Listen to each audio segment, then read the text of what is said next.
This is the time set for the hearing of, or rehearing of National TPS Alliance versus Christine Nome. And so appellants, would you care to begin?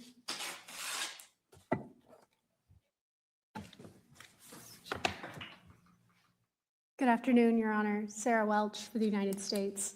I'd like to reserve. Excuse me one second. I'm just going to change chairs. This one's higher than that one. And not being able to see who's talking.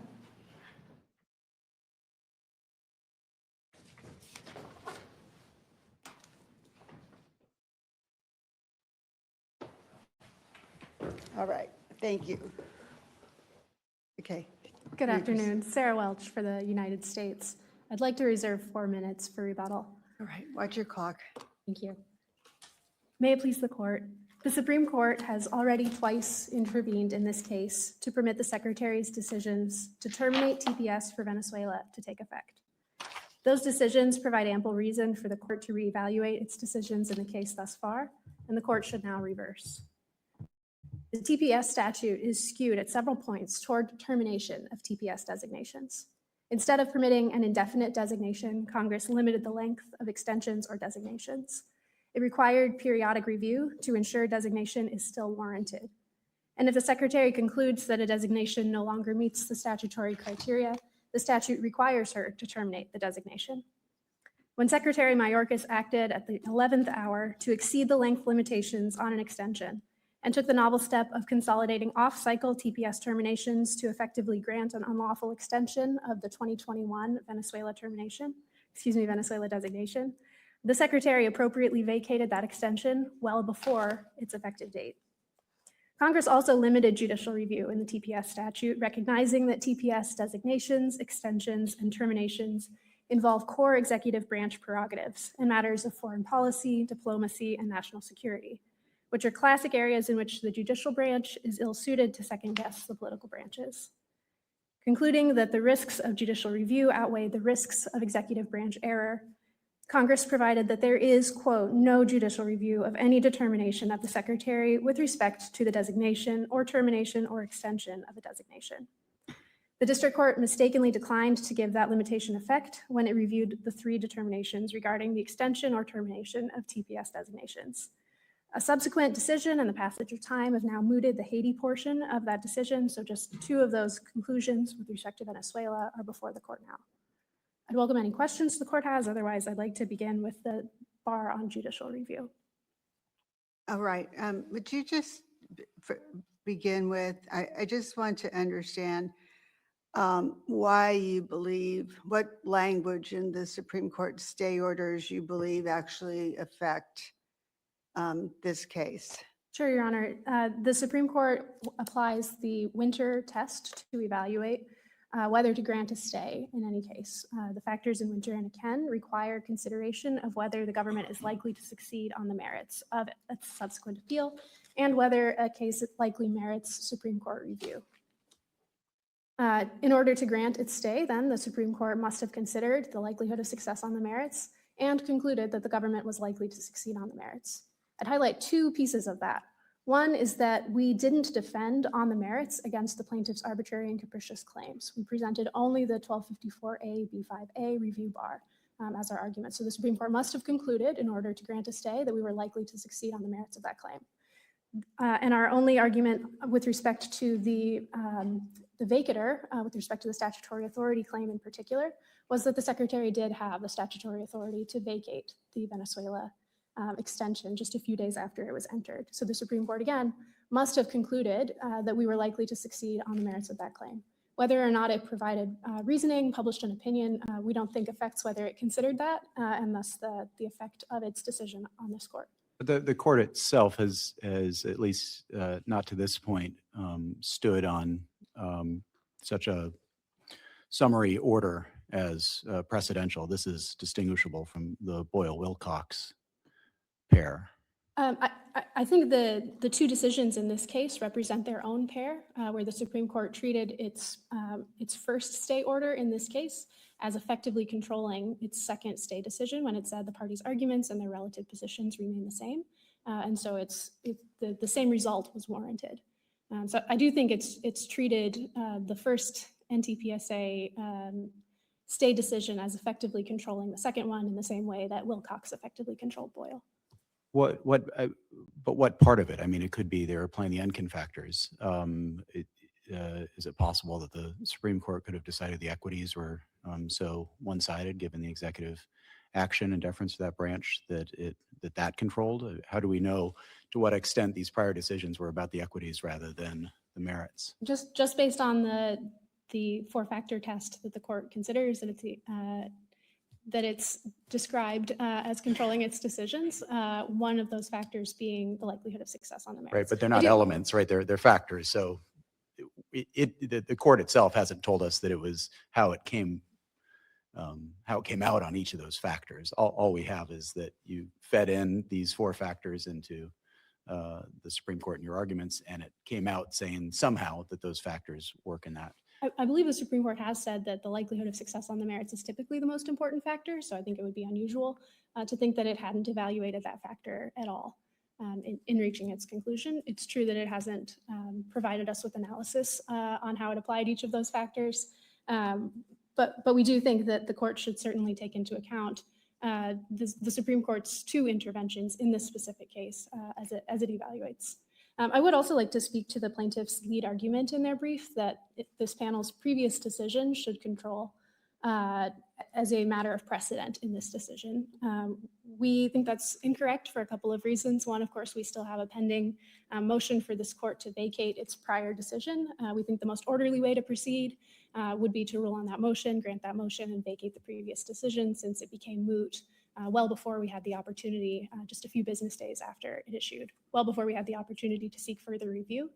So the most orderly way to proceed would be to grant that motion and then proceed to address this one. Even if the court declined to do that or didn't consider the vacater motion before ruling in this case. Didn't briefing just conclude on that motion? I believe it was a few weeks ago. I don't recall the exact date. But I do think the most orderly way to proceed would be to rule on that motion before proceeding to rule on this case. How is, I guess, the question about how the Munsingware doctrine or the analogy would apply to vacating the prior motion. There isn't a.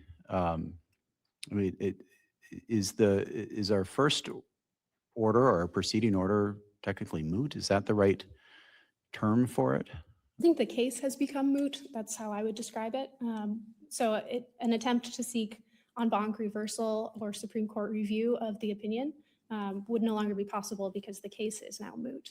And so the court has in at least 3 decisions that we cited in our briefing on that motion has decided to vacate an issued panel opinion when the case became moot. But it usually happens the other way, right? Where we're here in the middle and the Supreme Court, something happens that moots the case between us and the Supreme Court, and the Supreme Court then Munsingware says, well, the Court of Appeals probably ought to vacate that. But in this case, the operation of mootness is coming from the district court, no, right? So do we have any cases telling us that the mootness is the right way to think about a district court simply going ahead? I don't think there's any question that had jurisdiction to do so. Going ahead and wrapping up the case in its own time before you've had the opportunity, and I think we've seen petitions for rehearing on a faster turnaround than a week, but before you did file your petition for rehearing. Why is that covered by mootness when Munsingware is more about us in the Supreme Court? Yeah, just a couple points. First, even if we had been able to obtain authorization, draft a petition, and file it in the 3 or 4 business days before the district court entered final judgment after this court's August 29th ruling, the full court likely wouldn't have been able to rule on that petition or even receive a response to that petition. In addition, we didn't have any reason to believe that we would need to file a petition 41 days before the due date in order to preserve our ability to continue to seek review of that decision. As to whether mootness is the right way to think about that, I don't have a case handy, but I believe we cited it in our papers in number 252120, indicating that it's well established in this court's precedent that when a final judgment is entered, that does moot the appeal of the interim relief. So I do think mootness is the right way to think about that. And there's no question that we adequately guarded ourselves against mootness to the greatest extent we could. We repeatedly asked the district court to stay its proceedings through the resolution of the appeal, which would include any en banc review or Supreme Court review. And of course, we didn't ask the district court to rule against us in entering I final think the judgment. judgment is merged into one, but I don't think it makes the opinion moot. And that's, but that's for, I mean, we're going to have an oral argument on that, probably. Your Honor, we would be happy to appear for oral argument. I do recognize that's in a different case, so it's a little funny to talk about it here. Yeah. The other points I wanted to make about whether the panel's previous decision should control here is that it was a earlier stage of the case. But isn't that in tension with the argument you just led with? The Supreme Court's decisions were in earlier stages of the case. We were, Supreme Court applying the Enkin factors or winter factors at a different stage of the case, that should control us. But then when we applied the Enkin factors and the winter factors at a different stage of a case, that shouldn't control us. Your Honor, our position is that the court should give weight to the Supreme Court's evaluation of the likelihood of success on the merits. That's at least germane, even if it's not now precisely the same question that's before the court, which is actual success on the merits. The fact that the Supreme Court has chosen to twice weigh in and ruled in the government's favor on that factor, we think should at least be germane to the court's decision. So in and the previous same would stages, be true of our prior decision in here, would be germane to our decision now. Certainly, Your Honor. So We're just the same arguing status. it doesn't formally control as a matter of precedent the court's previous decision, which I believe is the other side's position, although of course they can. All right, let's clarify get that. to jurisdiction. Yes, Your Honor, thank you.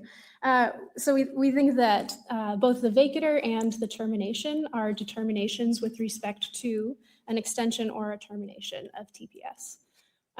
So the plain language meaning of determination is just a decision. So the secretary made a decision.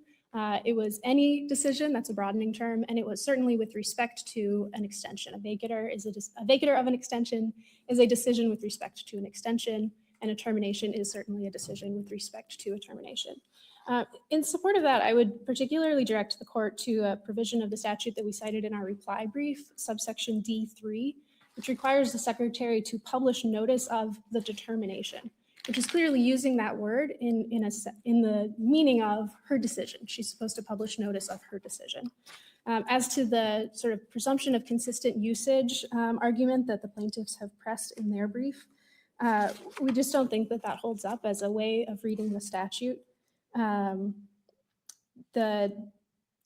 Subsection B doesn't use determination to refer only to country conditions, since it also covers a national interest determination. Subsection B uses finding and determination interchangeably, even when it is clearly referring to country conditions. And determination isn't a distinctive or defined term in the TPS statute that's likely to have picked up a specialized meaning. It's also used elsewhere in section 1254A itself to refer to things that clearly aren't about country conditions, such as a determination about whether a particular individual is eligible for TPS. So we just don't think that the plaintiff's reading of determination to create this sort of specialized meaning for one particular subsection of the statute, when it's an extremely commonly used term and is used in other sections of the statute inconsistently with that meaning, we just don't think that holds up. Even if the district court were right that it refers only to the subset of decisions that the plaintiffs are pressing, the plaintiffs aren't challenging a general procedure or a collateral practice here. They're challenging one specific decision, with respect to one specific country. They haven't cited anything that could count as a final agency action separate from those. And the relief that they're seeking is to set aside the determinations. That's the relief that the district court entered. So it's hard to see how they're not seeking judicial review of a determination as opposed to some freestanding collateral practice like the procedural due process issues that were at issue in McNary. So we just don't think that their reading of the statute holds up to the statutory text itself.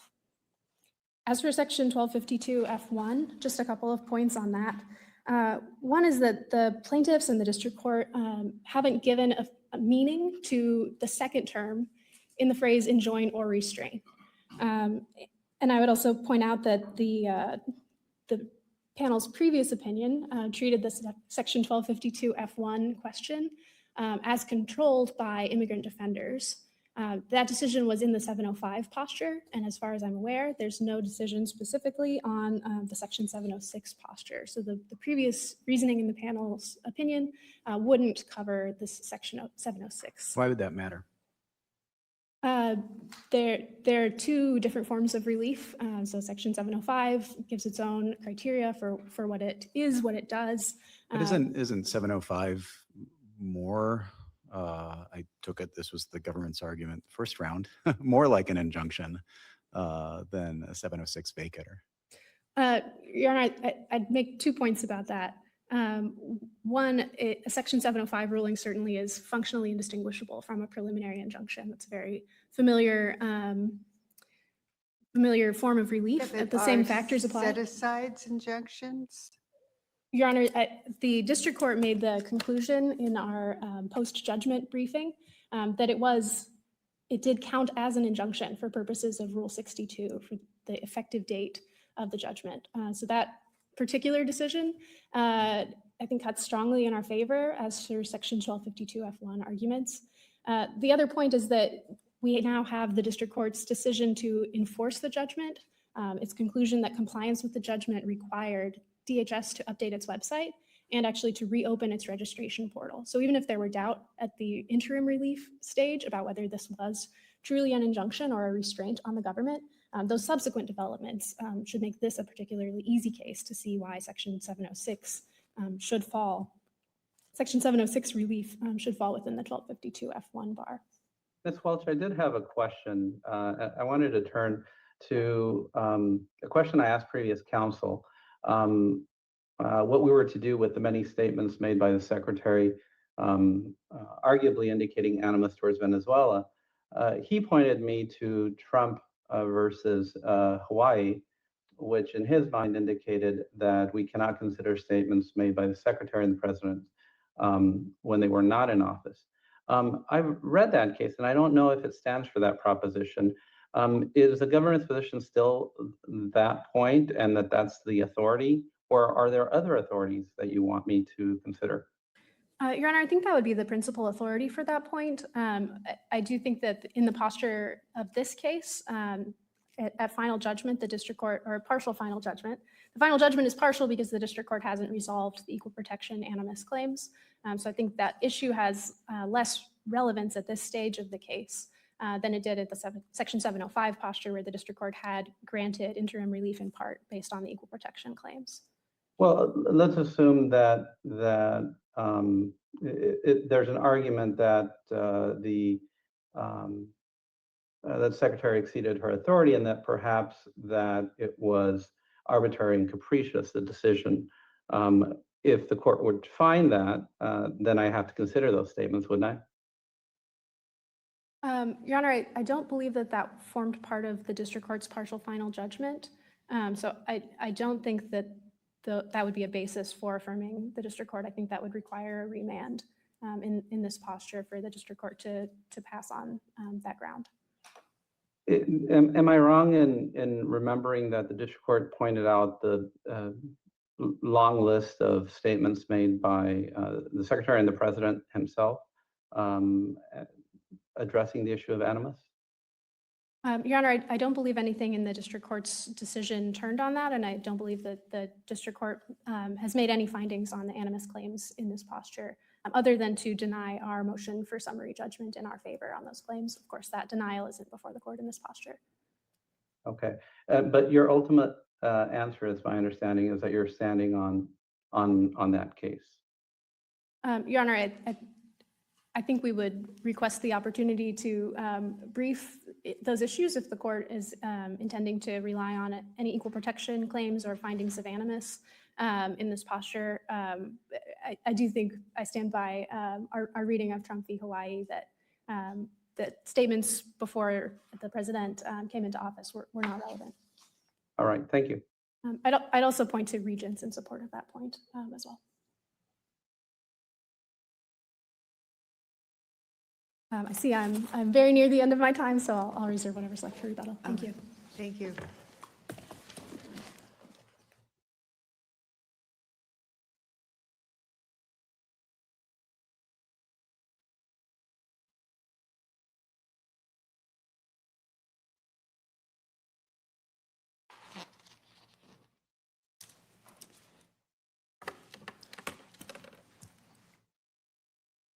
Good afternoon, Your Honors. Ahilan Arulanandam from the UCLA Center for Immigration Law and Policy for the National TPS Alliance and the individual plaintiffs. I'd like to start with the point about the Supreme Court stay orders in this case. They're not precedent because the Supreme Court does not treat them as precedent as to itself. It stays orders and then affirms them. It also declines to stay orders and then reverses them. And we cite examples right at the opening of our brief. No lower court also has ever treated the stay orders as themselves precedential. And the government cites this case from the Fourth Circuit, Casa v. Trump. That case is reversed en banc. If you look at the Westlaw flag in it, I'm not aware of any court which has said that you can treat these orders as precedential.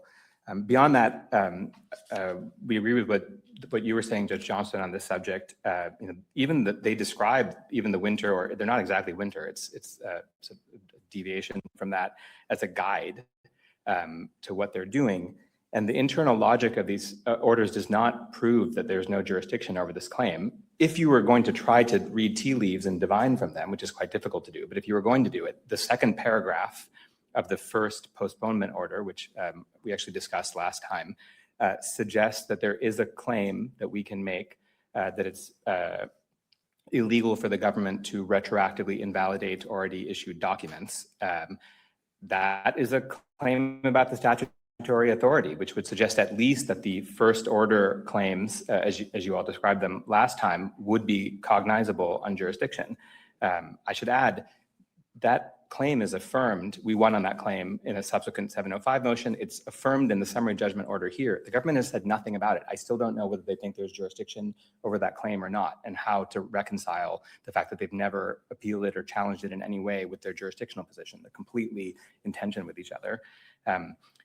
Beyond that, there's also a constitutional claim there, which you would imagine the Supreme Court did not reverse on jurisdiction. So I think it may be possible that there was no single rationale, and rather than guessing, you just have to apply the law as it is. On the vacatur, Your Honor, I was prepared, so we could talk about it now or talk about it later. I'll just say very briefly, and then happy to answer more questions about it if it makes sense. It's not jurisdictional, because this court's decision was not moot when it was published. And that's the rule. The en banc case is Dixon v. Ryan. And if it's at the time that it's published, it's still live, then there's no Article 3 problem. And instead, we're in the question of equities. Of course, you have the equitable power to take back your opinion if you want. But they have quite unclean hands when it comes to the equities of that, because what they told the district court to do was to wait until the Ninth Circuit rules. And now if I understand their argument today, they're saying, well, what we meant by that was when you rule, and if there's an en banc, then when the en banc happens, and then presumably under the logic of their argument, if the en banc panel rules in like a year or something, then wait for the Supreme Court. And that's the logic of that doesn't make any sense. I mean, often it's true that published decisions in preliminary relief context become the law of the circuit. So I have a question that you brought to my mind. I don't know if it was something. At some points in February, will aspects of this case actually become moot? Quite possibly, Your Honor. I'm not sure about all the aspects, but the Haiti portion, whether or not it's moot, they want to withdraw their appeal from the district court order, and we have no objection to that. If they want to withdraw it, that's fine. I really question whether that was moot, but if they want to withdraw their appeal of it, we have no problem with that. And Okay. they haven't asked for vacatur of the district court opinion. I don't think that would be justified because they're the ones who have effectively mooted it out by making a new termination. That's classic Munsingware, right? The party that, below, it's not classic Munsingware, but they can't win mootness. They can't win a vacatur where they're the ones who have taken the step to make it go away. But they haven't asked for that anyway. We have no problem with their withdrawing their appeal. And then Haiti is not part of this appeal right here. It's still very much a part of this case because we've now challenged that new termination, and many of the same defects that are at issue in this appeal are also at issue in the new Haiti termination. The only other, I wanted to talk about jurisdiction as well, but there's one other thing I wanted to say quickly before I get into it, which is Judge Mendoza, to answer your question, the district court cites that litany of statements in excerpts at page 60, so it's sort of farther down in the decision. It's relevant certainly to denying the government's cross motion for summary judgment on the discrimination claims, but it is also relevant to predetermination because what they show is that there is a separate motive and a pre-existing motive for terminating TPS, which is animus. And that is, of course, relevant to the question when there's pretext, which is one of the grounds for the APA finding by the district court here. So if I could turn to jurisdiction, I think NTPSA 1, the opinion that this panel issued already, controls on this question of whether the statutory authority claim, which is the vacatur authority claim, is cognizable. And it's the law of the circuit, you have to apply it. They've also given you no reason to change your mind suddenly just a few months down the road. Does it matter that it was at a different stage where the underlying question was likely to succeed on the merits? I don't think so where it is written as a statement of a description of law. So, as I understand the court's law of the circuit law on the subject now, you can choose to describe your opinion as preliminary in some way. And if you choose to describe it that way, then it doesn't create that same effect. If you instead just describe a set of legal rulings, then they are treated as law of the circuit. That's my understanding of where it is. And that's why I think it's fair to ask, I don't know whether the NTPSA 2, the order that you issued on the stay proceeding in this case, whether you would treat that as entirely binding or not. It sort of depends on your conception of how you, how you understood it. But anyway, I think NTPSA 1 clearly seems to me like it is law of the circuit. There's nothing there where in your description of the statutory authority, the case law you're citing, nothing there suggests that it's preliminary in any respect. But even if you want to work from first principles, they're just making basically the same arguments again. And they still haven't answered the central problem, which is if they are right, can the government issue a TPS extension for 50 years? Can they retroactively invalidate all the documents? Can they issue a termination with no notice, even though it says 60 days notice? Did Congress intend to make those claims cognizable or not? And it seems obvious to me that they must have intended to make such claims cognizable. So I think the government has suggested throughout, including here today, that that aspects of the orders, the determinations made at issue here were legally unsound in some ways. So someone else could come and challenge those and say, we should set aside those determinations on kind of the same pattern here, but in the opposite direction, and a court could do so. Why can't the executive do that on its own? So that's the merits question, right? The merits we're question. talking about. Okay. The executive cannot do that because the statute says that a termination only takes effect at the end of the period of the prior designation or extension. And so the statute says once you have made an extension, it lasts for the time period that's given in the Federal Register notice. So you'd say that whoever would challenge the determination, the designations, they'd lose on the merits. But in other words, whether or not there are instances in which the executive could find a designation to be unsound. This isn't one of them. Yes, I think the answer is yes, Your Honor. I mean, I think because it's nowhere written in the statute, this vacatur power, right, we have to look to the structure of the statute and its text to see whether imagining such a power is inconsistent with the statutory scheme.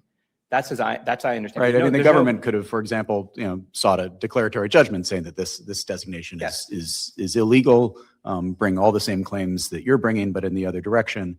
But they haven't backed up the arguments that that's not how they proceeded. Instead, they use this implied, assertedly inherent power. Yes, exactly. I mean, certainly it's true that if there were litigation, whoever could bring it, whoever a state would have, might have standing nowadays, whoever would have standing, somebody could bring it, they could take that effect. But the government cannot vacate an extension because there's nothing in the statute which gives them authority to do that. That being said, you could carve out situations where the government actually gives, or as a reason, that it's illegal to do what we have done. I don't think that's in the statute. I don't think there's a justification for it. But if it was a concern of Your Honor, you could say, oh, this is a different question that we don't have to decide. They haven't done that here. And in fact, if they had given legal error as a reason, then of course we could challenge that and say, no, you're wrong. The closest hint that comes to that is this point about the 21 versus 23 designation, which my friend reiterated today. I don't want to beat it again, but that's just wrong. Everybody who's eligible under 21 is also eligible under 23. It doesn't matter whether you make one registration period or two registration periods for those purposes. There's nothing illegal about what they did, as Your Honors explained, in the footnote here in NTPSA 1 already. But if I may, there's two other things that I think really are important about jurisdiction that I would like to address, because they're not addressed in NTPSA 1. They're not at least explicitly addressed in the stay order in NTPSA 2. And I do think they're very important both for the merits claims that are here in this case and for the Supreme Court, assuming that we go to the Supreme Court. The first one is the district court's claim that there was a timing error here because the consultation did not happen before the decision, and also that there was no consultation and that there was no country conditions review, no meaningful country conditions review. Those claims are also cognizable because they go to the statutory authority, just like the claim about whether there's a vacatur authority and just like whether you can cancel already issued documents, et cetera. And that comes from B3A of the statute, which says, this is the opening of the periodic review section, which says the Attorney General, after consultation with appropriate agencies, shall review conditions in the foreign state and shall determine then whether the conditions warranting designation continue to be met. And so those requirements are just the same. Just like you can't issue a TPS designation for 50 years and you can't cancel issued documents, you can't issue a termination with no notice. These are also shall obligations in the statute. The Secretary has an obligation to engage in consultation and country conditions review before they make the determination. So there's jurisdiction. Are you saying that in the 3 days that they had after they came into office, that was not sufficient? What if they sent an email or received information, or I don't know? So there's a factual finding. Now we're talking about merits, and I hope we win on the merits. But I want to make very clear, either way, this is a statutory authority claim, what you call the first order claim, right? Okay. On the merits of that, Your Honor, there's a factual finding in the district court opinion, excerpts at 51, that the Secretary made the decision to terminate before consultation. Okay, so that's reviewable for clear error. And there's a lot of evidence to support that finding. For one thing, they actually wrote a shell consultation termination document without any country conditions evidence at all, and then we're like, fill it in. Once we get the thing. The only evidence that there's no evidence, so that's one. Second, there is no evidence of any contact between the State Department and the DHS on this subject, on this termination, until the Marco Rubio letter, which comes in the afternoon, like after 4 o'clock, if I remember right, on the 31st of January, the day before the termination is going to happen.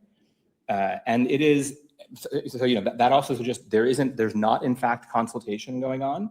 And they have to prove it. They have to prove it once we have prima facie evidence that there isn't consultation, because this whole thing happens in something like 6 or 8 days or something, and there's no evidence of it whatsoever, and they've never shown that there was consultation. They did show, I think, wasn't there evidence that the secretary reviewed the August 24 Biden country conditions report? Well, there's evidence that there's not evidence that she reviewed it, but there's evidence that it was before the secretary. And what the district court said about that was that it is disingenuous because there's nothing cited from it. That's at ER 52. And because if you look at that report, it is strongly advocating extension of TPS for Venezuela because of political repression, because of drastic food insecurity, all of this harm that's happening there. And those things just get left out of the decision of the FRN. Instead, what they do is when they're looking for improvements. That's what the evidence shows. They're looking for improvements. And when they don't have anything to show about that, because things are just getting worse and worse in the country, they just admit it, and they don't talk about it. The other thing I'd say on this subject, I can say more on the merits about that, but I also do want to get to the third jurisdictional point. So I don't know if actually, let me just say one more thing about that, which is this court's decision in the California wilderness case talks about what is involved in consultation. That's a statute that is pretty similar to this one in that it just says the Secretary of Energy has to, in consultation with states, then write a report about some energy power transmission things. And this court reads that to require meaningful consideration of the viewpoint of the people being consulted and good faith consultation. And if you look at the facts of that case, a very detailed opinion, there is some input and some back and forth that's going, certainly more than what happened in this case, Judge Mendoza. But they say it's not enough because it's not enough to just sort of pay lip service to it. Consultation, when Congress writes a consultation requirement, it means meaningful consultation. And same with country conditions review. There's no Department of State report. This is in the stay order. Your honors had already talked about this. There's no Department of State report. There's no report from the Research Analysis Office of DHS. We've typically conducted this kind of more searching review of administrative procedures. I think all your cases are in the domestic context. So how do we know that those all map onto, even the Supreme Court in terms of the census case, how do we know that those map onto the foreign relations context here? Yeah, I'll give you two, Your Honor. First, Biden v. Texas, which is the Remain in Mexico case. Although the government wins that case, at the end, the Supreme Court is very clear saying, look, the decision-making that the government has to make in this context, which is about paroling people in from abroad in the border, in the asylum context, is subject to the APA and is subject to the APA's constraints. And they're saying that as a way of saying, like, on remand, Texas may still be able to argue that the decision-making in this context does not satisfy the APA. And then the second one, it's not admittedly right on the border, but it's immigration policy, is the Regents case, which I know Your Honor is familiar with. There's a very robust application of the rule that you have to consider alternatives, and they reverse on that basis. So those would be my two cases to say that the APA doctrine in this context applies and should apply in the same kind of way.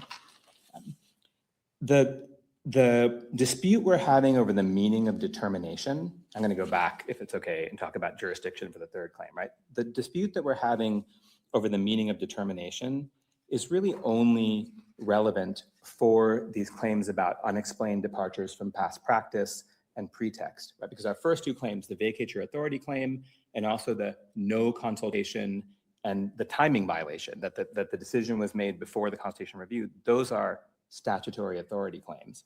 But still, I think determination, it is important for the court to construe determination to get to our unexplained departure from past practice claims. And what I would say there, Your Honor, is they go back and forth about whether or not they think that you can TPS extensions for 50 years are unreviewable. So I don't know what their current view is on that. But to me, it just seems absurd to think that Congress would have intended to bar statutory authority claims, right? And that you already said that in NTPSA 1. But then my question is, what is the textual basis for carving them out? Because their argument is it's any decision, determination is any decision related to TPS. And obviously the determination, if you want to use their word for it, that TPS extensions can be 50 years, that's fine. But that's a decision about TPS. So why isn't that barred under their theory? And they have no account of why these parade of horribles, of crazy things that would happen, including what the Supreme Court suggested would be, cognizable in this case, in the second paragraph of the stay order. They have no textual account of how those claims can be carved out, while other claims, like the arbitrary and capricious claims that we're advancing here, are barred. So I think it makes more sense instead to tie determination to the word determine. And I don't think where it appears in the statute. And I'm not sure this is actually an application of what they call the consistent usage canon. It's just asking, what does the word determination refer back to in the statute? And what it refers back to is the things that the secretary determines. And construing the statute that way would be very consistent with how this court construed it in cases applying McNary, Proyecto San Pablo, Immigrant Assistance Project. And there's a number of immigration jurisdiction cases, all different kinds in this court, where the court has said statutes that have broader language, like any cause or claim arising from, no decision or action, no judgment in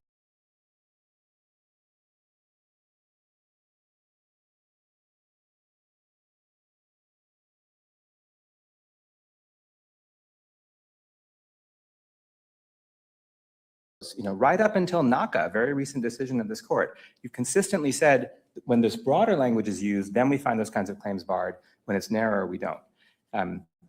I see I'm out of time. The last thing, if I may just briefly mention, Your Honor, there was a point about whether we have shown any harm to NTPSA members, and because it's relevant to the scope of relief and it's relevant to how this court approaches this case. And I just wanted to point the court to the Emilia Garcia declaration, which is in the supplemental excerpts of record at 16 to 28, and also the Jose Palma declaration, which is farther down. It's at supplemental excerpts 252 on, which documents the horrific harm actually that has come to TPS, NTPSA members in particular, people separated from their infant children, families deported, people detained, lots of people detained. And so we absolutely have shown harm in all 50 states. I mean, the NTPSA members are in every state, and the harm that is happening that's being occasioned by the fact that these illegal terminations have gone into effect are affecting people all over the country. So I don't think there's any argument, even if this were not a 706 case. This is a 706 case, and as you said, they argued the opposite last time. But even, and 706 doesn't have equitable factors in it. It just says set aside the unlawful action, that's it. But even if that were not the rule, we have overwhelming evidence of people all over the country suffering catastrophic harm as a result of these terminations. And the district court's order is entirely appropriate in scope, given the harm that we have shown. Further questions? All right, thank you, counsel. Ms. Welch? Thank you, Your Honor. Just a couple quick points.